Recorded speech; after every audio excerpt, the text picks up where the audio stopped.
Mm,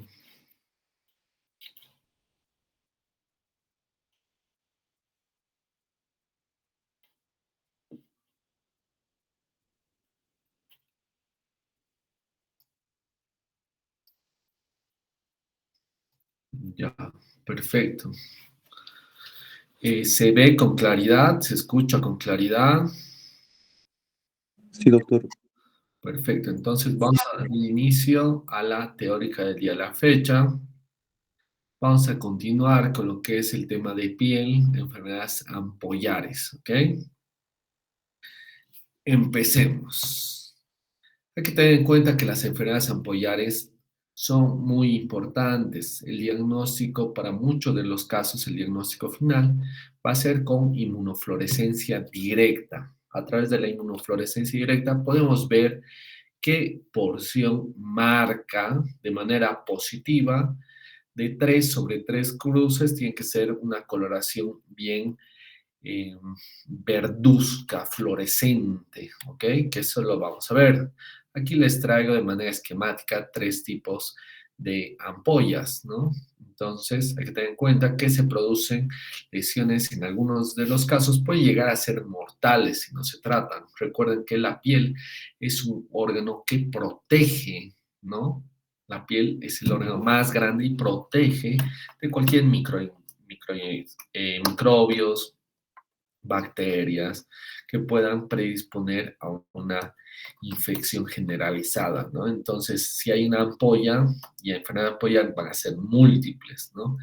Entonces, si no se trata, puede haber una deshidratación, puede haber una infección y por ende llega a la muerte, ¿no? Aparecen diferentes niveles dentro de la piel. Aquí les traigo los 3 tipos, ¿no? De manera esquemática, en la primera vemos la subcórnea, ¿ok? Está por debajo de la capa córnea, se aprecia esta ampolla, ¿no? Dérmica, que esta es muy ejemplificada, se puede hablar de lo que sería el pérfido foliáceo. A diferencia de la suprabasal, está por debajo de por encima de la capa basal, ¿no? Entonces, esta va a ser claramente un claro ejemplo, va a ser el pérfido vulgar.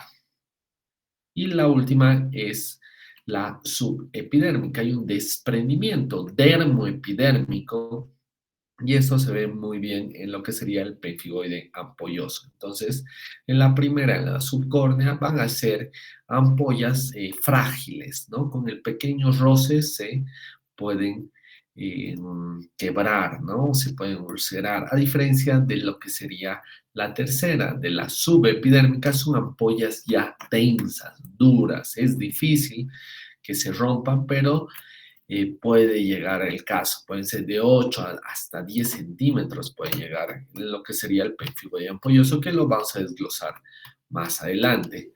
Para que entiendan un poco lo que sería esto de las ampollas, hay que tener en cuenta las desmogleínas. Puede haber desmogleína 1 como 3, ¿no? Y esto se va a ver a nivel de la unión de los desmosomas y de los hemidesmosomas.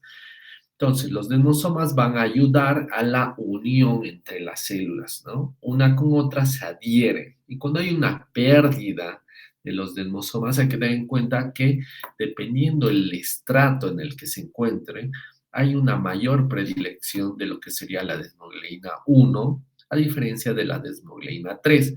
Por ejemplo, va a ser más frecuente, va a haber mayor cantidad de desmogleína tipo 1 en el estrato córneo, granuloso, espinoso, a diferencia de la porción basal, donde va a haber un predominio de la desmogleína 3 a nivel de los hemidesmosomas y no va a haber una ausencia de la desmogleína 3 en las porciones superficiales, por ejemplo, el estrato córneo y granuloso, ¿no? Que no va a haber, va a ser en menor cantidad. Entonces, dependiendo la ausencia y la afección de las desmogleinas, se va a ver una u otra patología. En este caso, cuando hay una ausencia de las desmogleinas de tipo 1, va a haber una predilección para que sea una enfermedad, un pérfido foliáceo.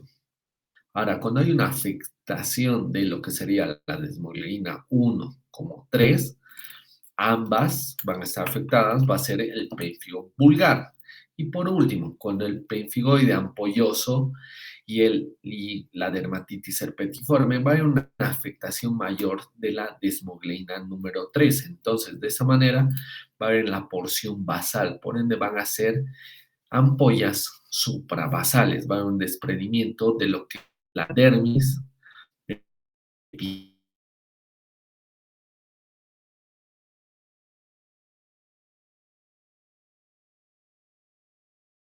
BPAG2, de los antígenos 2, ¿no?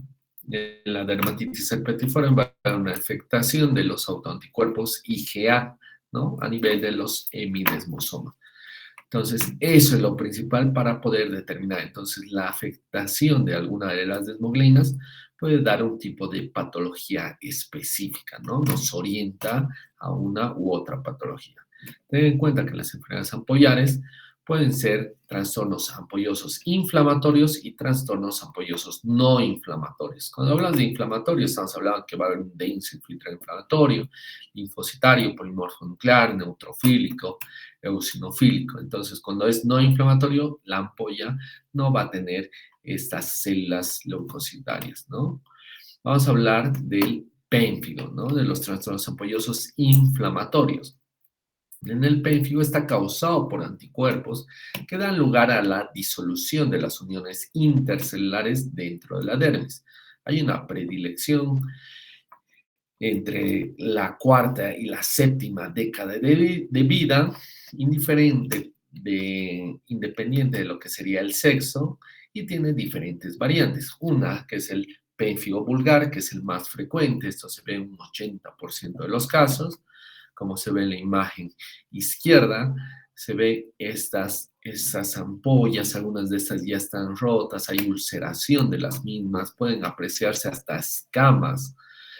El pénfigo vegetante, posteriormente, como su nombre indica, tiene esa forma colariforme, ¿no? Como si fuera un coliflor también. El pénfigo foliáceo, el pénfigo eritematoso y el paraneoplásico, ¿no? Vamos a desglosar cada uno de estos. En el pénfigo vulgar, como les decía, es el más frecuente en un 80% de los casos, y hay una predilección a nivel de la mucosa, la piel, especialmente del cuero cabelludo, cara, axilas, ingle y el tronco. Entonces va a haber una ampolla intraepidérmica, va a haber una acantólisis suprabasal. Entonces, de esa manera, miren, esta es la basal, la estoy dibujando, y por encima se ve esta ampolla, ¿no? Y como se ve en la microscopía, se ve esa acantólisis suprabasal, están las células bien poliédricas, redondeadas, y si se ven esta porción más interna de la basal, parecen lápidas en fila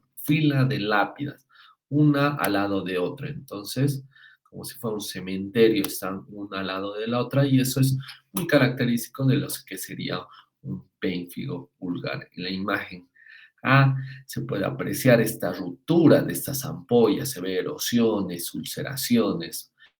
A nivel de la imagen 3 hay que tener en cuenta que hay una predilección por las mucosas, entonces va a haber una ulceración de la misma, ¿no? Aquí se aprecia con claridad. Siguiente, el pénfigo vegetante. Entonces, este es infrecuente, debuta sin ampollas y con presencia de placas vegetantes bien verrugosas, como se aprecia en la imagen izquierda. Tiene pústulas en las ingles, las axilas y las flexuras. Por estas pústulas hace referencia a la pus, ¿no? Entonces, por ende, tiene esa coloración bien amarillenta, ¿no? Entonces, tiene pus cuando esta se rompe, sale al exterior el contenido. Entonces, esta va a ser una ampolla suprabasal por encima de la lámina basal, de la capa basal, de las células basales. Ahora vamos a hablar del pénfigo foliáceo. Esta es endémica en Brasil. Hay una predilección por el cuero cabelludo, la cara, el tórax, la espalda, las mucosas es infrecuente. Hay lesiones eritematosas, costrosas, como se ve en la imagen izquierda, y hay una afectación de la ampolla subcórnea. Por ende, va a ser más fácil la ruptura de estas ampollas. Entonces, esta debajo de la capa córnea, se aprecia, es delgada, ¿no? Entonces, esta es la queratina, capa córnea subyacente, ya se aprecia este desprendimiento, ¿no? Esa ampolla epidérmica, en este caso es subcorneana, ¿no? Vamos, el pérfido eritematoso, como su nombre indica, mucho se asocia a lo que sería al lupus eritematoso. Es una forma análoga al lupus eritematoso. ¿Por qué? Porque tiene esta predisposición, esa disposición a nivel malar. Miren, entonces forma como una mariposa. Recuerden que así se ve el lupus. Y la nariz hace lo que sería el vérmix, ¿no? El cuerpo de la mariposa, las alas de la mariposa, entonces tiene una predilección a nivel de la zona malar, a diferencia del pérfido paraneoplásico, ¿no? El cual está asociado a diferentes tumores malignos, especialmente al linfoma no Hodgkin, ¿no? A nivel de la mucosa y esta predilección de esta ampolla. Vamos a hablar del pénfigo, ¿no? Es un trastorno ampolloso inflamatorio. El pénfigo, hay que tener en cuenta que es una enfermedad autoinmunitaria causada por autoanticuerpos IgG contra las desmogleínas, ¿no? Como hemos dicho, va a haber una destrucción, afección. En este caso, 1 y 3 se rompen las uniones intercelulares de las ampollas, como se aprecia en los hemidesmosomas. Esto se rompe, por eso las células se dispersan.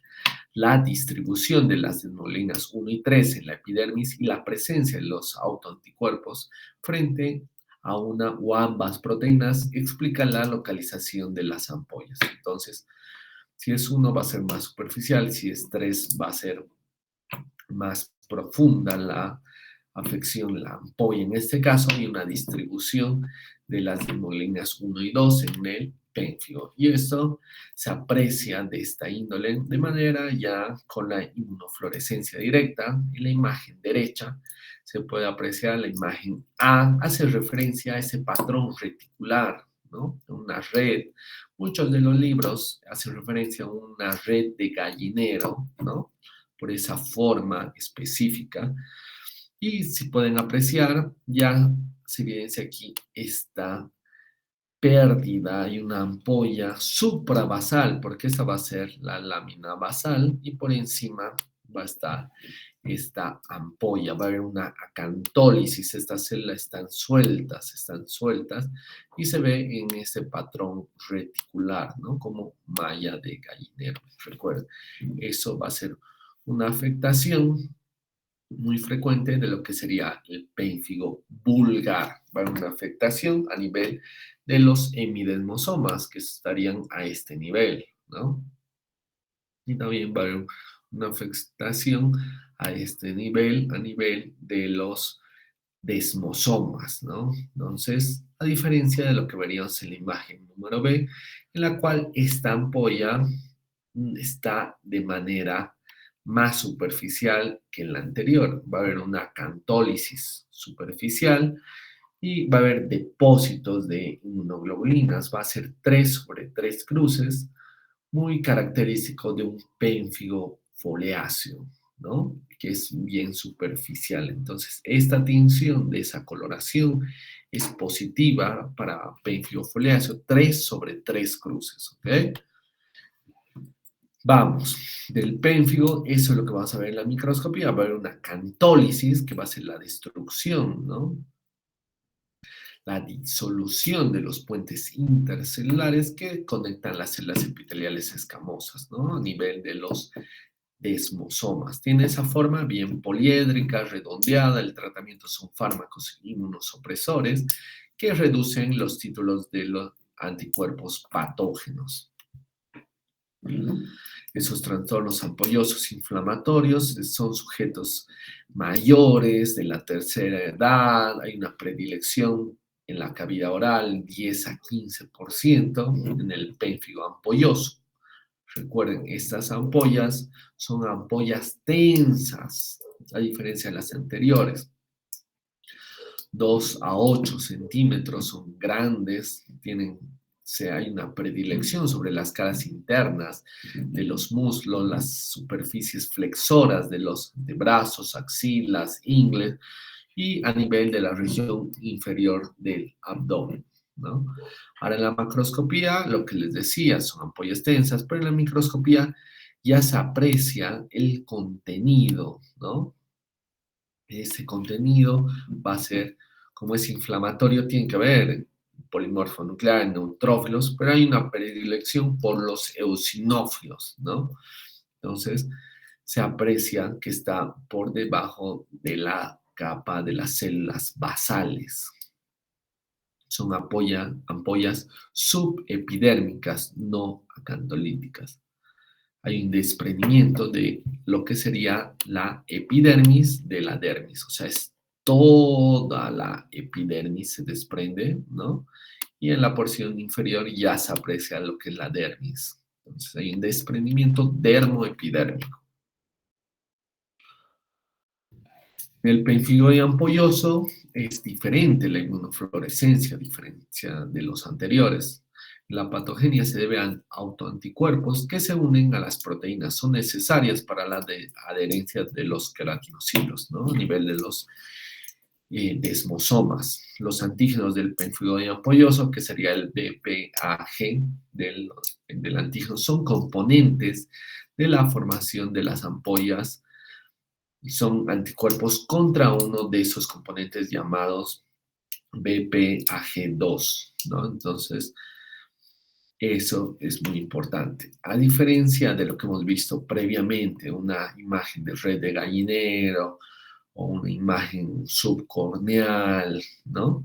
En esta afección se ve un depósito lineal, una sola línea a nivel de la unión dermoepidérmica. Entonces, va a haber una tinción de inmunofluorescencia directa positiva, 3 sobre 3 cruces, esa es la intensidad.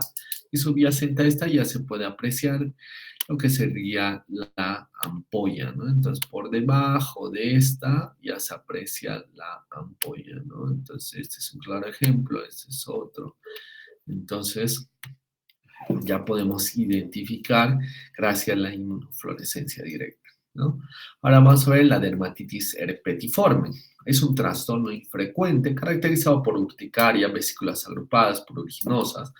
Más que todo hay una predilección sobre el sexo masculino entre 30 a 40 años. En cuanto a la patogenia, existe asociación de la enfermedad celíaca, redisposición genética que produce anticuerpos IgA frente a algún componente de las fibrillas de anclaje que fijan la membrana basal epidérmica de la dermis superficial. Entonces, por ende, va a tener una ampolla subepidérmica. Entonces, como pueden apreciar la imagen, en la macroscopía diré, la imagen superior izquierda presentan estas lesiones que pueden ser bilaterales de un lado, del otro, del codo, simétricas, agrupadas y afectan de forma permanente a las superficies extensoras, en este caso son codos, o puede ser las rodillas. En cuanto a la microscopía, podemos apreciar este infiltrado inflamatorio, linfocitario, polimorfo nuclear, neutrófilo. Hay tanto neutrófilo que ya forman ya microabscesos a nivel de las puntas de las papilas dérmicas. Ahora, la inmunofluorescencia, como se puede apreciar,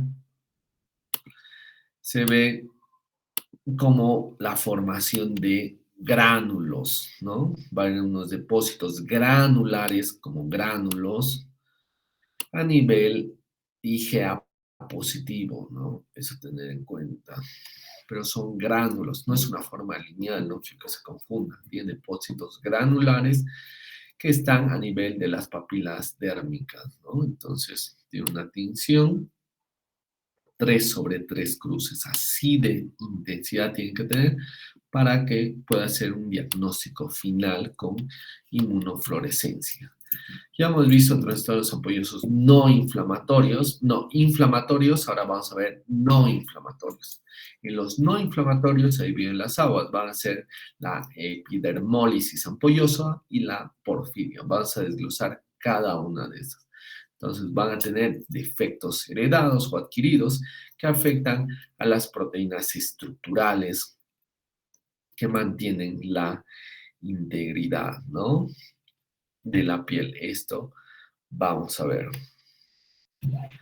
Primero, la epidermólisis ampollosa son ampollas en la zona de presión, de roce o traumatismo en el momento del nacimiento o poco después.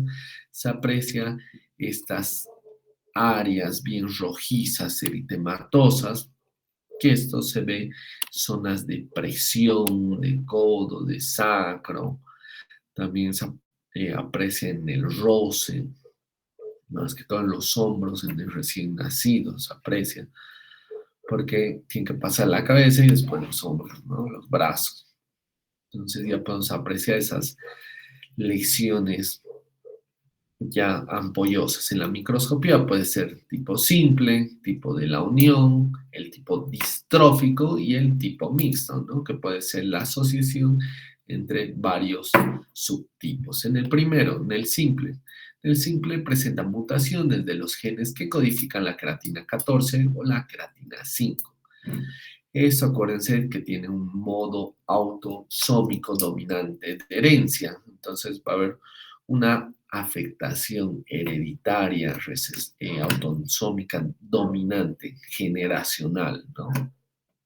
Más frecuente de epidermólisis ampollosa es la de tipo 1, la simple, en cuanto a un 75 a un 85% de los casos. Y en la imagen izquierda se aprecia la ampolla subepidérmica. Hay un desprendimiento de lo que sería la epidermis a este nivel, ¿no? De la dermis. Entonces, esa sería la ampolla, ¿no? Entonces, hay un desprendimiento dermoepidérmico. Es una ampolla subepidérmica. Hay otra que es a nivel de la unión, que es igual, parecida a la microscopía, solo que presenta autosómicos recesivos.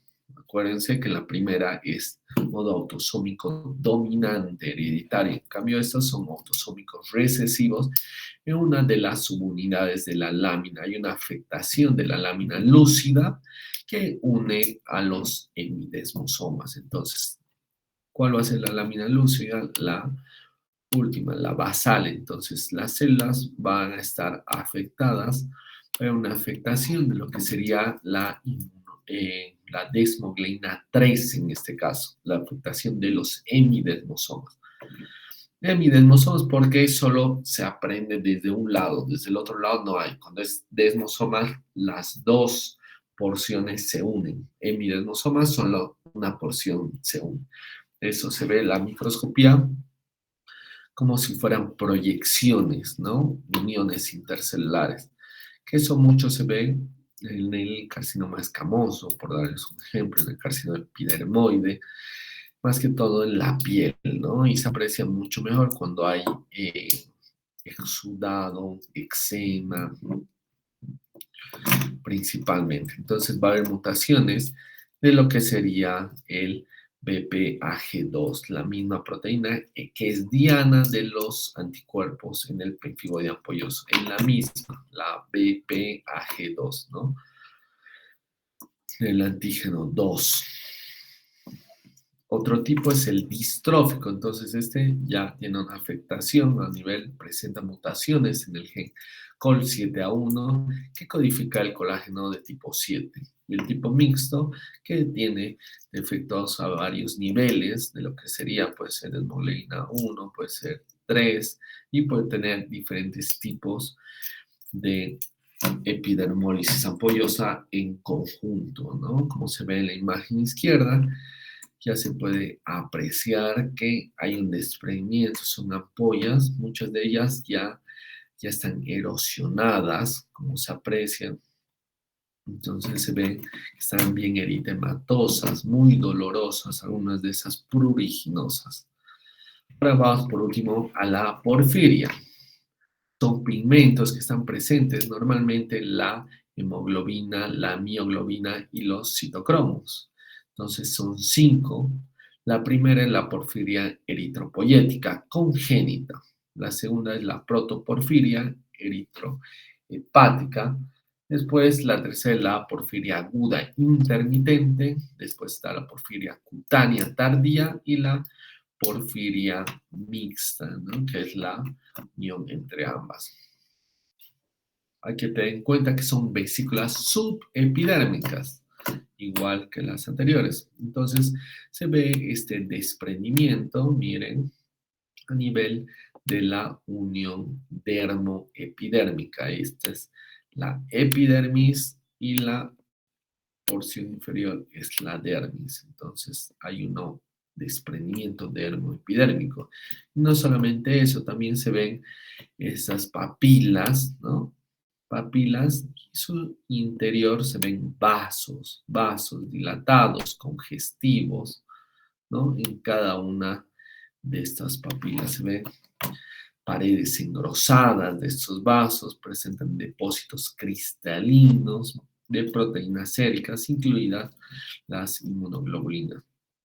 Se desconoce al momento todavía la patogenia, ¿no? Acuérdense que son bien rígidas esas papilas, son tan rígidas que no se destruyen con facilidad, se destruyen por encima, ¿no? Sin afección de estas.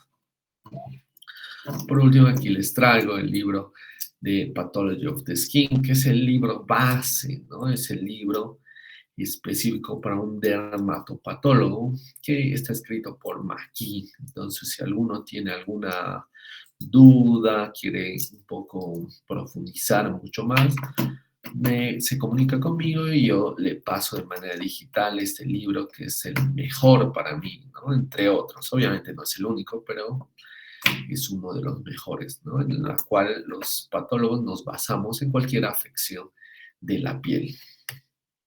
Eso sería todo. ¿Tienen alguna duda, pregunta?